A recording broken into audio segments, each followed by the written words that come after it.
السلام علیکم ورحمۃ اللہ وبرکاتہ۔ معزز ناظرین، تعلیم و تعلم یوٹیوب چینل پر آپ کا استقبال ہے۔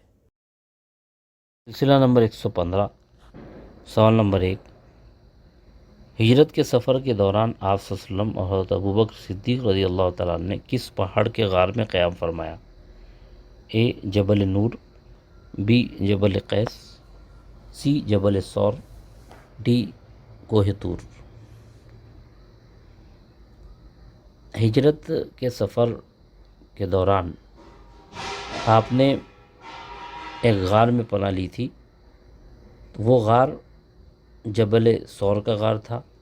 ثور پہاڑ کے غار میں آپ نے پناہ لی تھی۔ آپشن سی درست جواب۔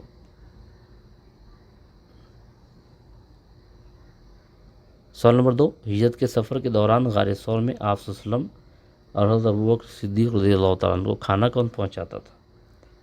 اے حضرت عائشہ رضی اللہ عنہ، بی حضرت اسماء رضی اللہ تعالی عنہ، سی حضرت سودا رضی اللہ عنہ، ڈی حضرت حفصہ رضی اللہ عنہ۔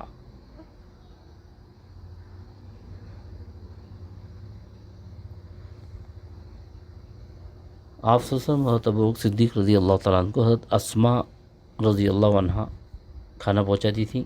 آپشن بی درست جواب۔ سوال نمبر 3، آپ صلی اللہ علیہ وسلم حضرت ابوبکر صدیق رضی اللہ عنہ نے غار ثور میں کتنے دن قیام فرمایا؟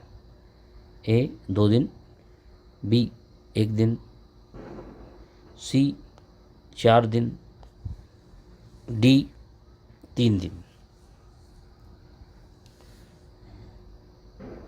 جب قریش مکہ نے دیکھا کہ آپ صلی اللہ علیہ وسلم ہجرت کے لیے نکل چکے ہیں تو انہوں نے آپ کے لیے انعام بھی رکھا اور آپ کی تلاش جاری رکھی، اس لیے آپ نے غار ثور میں پناہ لی اور 3 دن تک آپ وہیں رہے۔ آپشن ڈی درست جواب۔